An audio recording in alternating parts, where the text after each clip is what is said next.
Hello everyone and welcome to the Paarl. It is a small town just barely an hour north of Cape Town, and today we are visiting the Afrikaans Language Monument, or rather in Afrikaans, the Afrikaanse Taal Monument. And if you stick around, I'm going to show you why this fabulous brutalist, postmodernist monument is well worth a visit, celebrating one of the youngest languages in the world and the youngest language in Africa. Unfortunately, the Afrikaans language got very bad PR in the mid-70s when the apartheid regime decided to enforce Afrikaans to be taught in all schools across South Africa, including schools for black people who were segregated from the rest of the population. That was the straw that broke the camel's back, and in 1976 the Soweto uprisings were just about that. It was triggered by the brutal imposement of Afrikaans in schools, and these people weren't even getting like the basic education services, but they had to take, they were forced to learn the language of the oppressor, and so that was the last straw, and that's where things boiled over. I suppose it was the 1976 uprisings in Soweto that started, that was the kind of trigger effect, the fuse that was lit there, that the violence started to spread. And it didn't stop, and things just got more and more crazy until Mandela's release in 1990. Afrikaans is so much more than just the language of the oppressor of the apartheid regime, but it's a beautiful language spoken by beautiful people, and this monument was built to commemorate that, and I can't wait to show you around.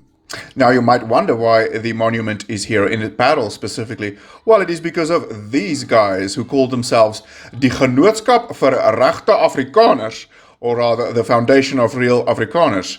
And they met in Paarl here in 1875, in secret actually, in the house of Gideon Malherbe, who was a leading citizen of the town. And they decided that day that Afrikaans need to become more recognized, and they started fighting for it.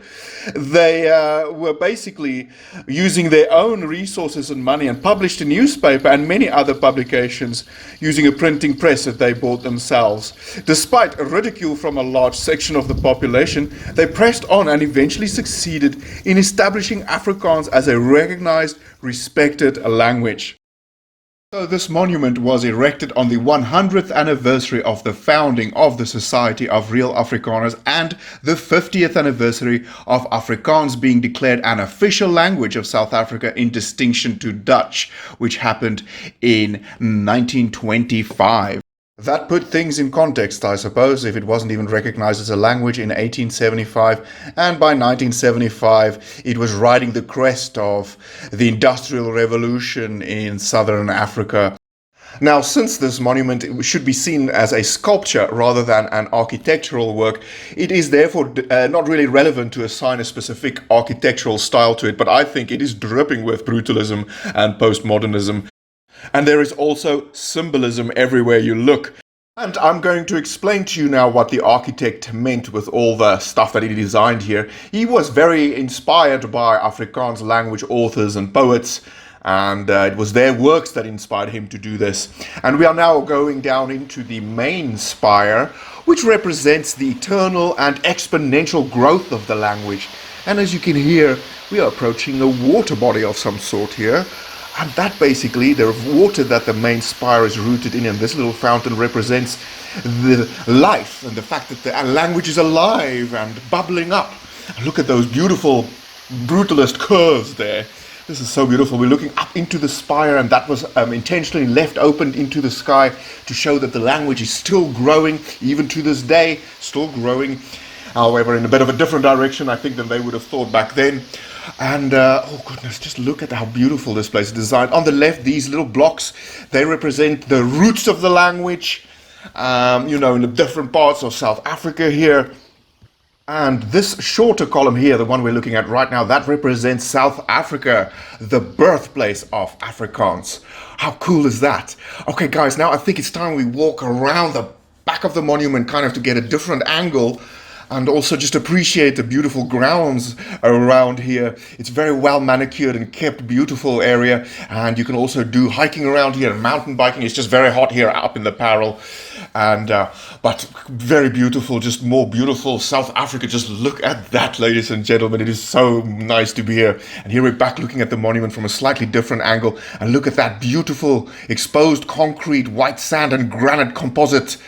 And the views is just intoxicating here as well. Wow, I think this is a really, really cool space. Okay, now looking at those three shorter columns over there, they represent the diminishing influence of European languages on Afrikaans. Those languages mainly would be Dutch, German, and French.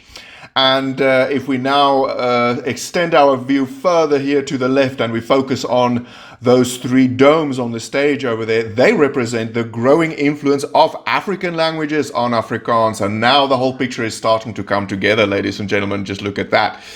If we just look at it from this angle again, now first we start with the growing influence of the African languages, and over there again we've got the diminishing influences of European languages, and it's all coming together in one massive beautiful swoop that represents the growth of Afrikaans. And the wall that we see here on the stairs leading towards the monument represents the Indonesian influence on the language when slaves were imported from Malaysia. And now, ladies and gentlemen, I think we get the whole picture of how the three main forces represents the entrance of the monument. And it all comes together in a grand, rapidly ascending arc that represents the growth and the explosive growth of Afrikaans. Today there are about 7 million native Afrikaans speakers in South Africa, and I am one of them, and that makes it about 13.5% of the population. It is the third most spoken language in the country, and people estimate that in total there are about 15 to 23 million people that can actually speak Afrikaans.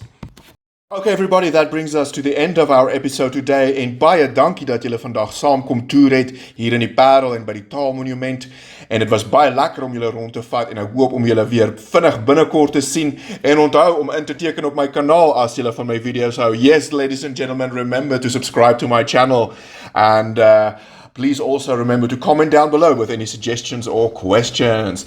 Okay, lovely, ladies and gentlemen. This was a lovely day. Very hot here up in the Paarl, but I can strongly recommend you to come and check out this part of the world. Thank you very much and have a lovely day.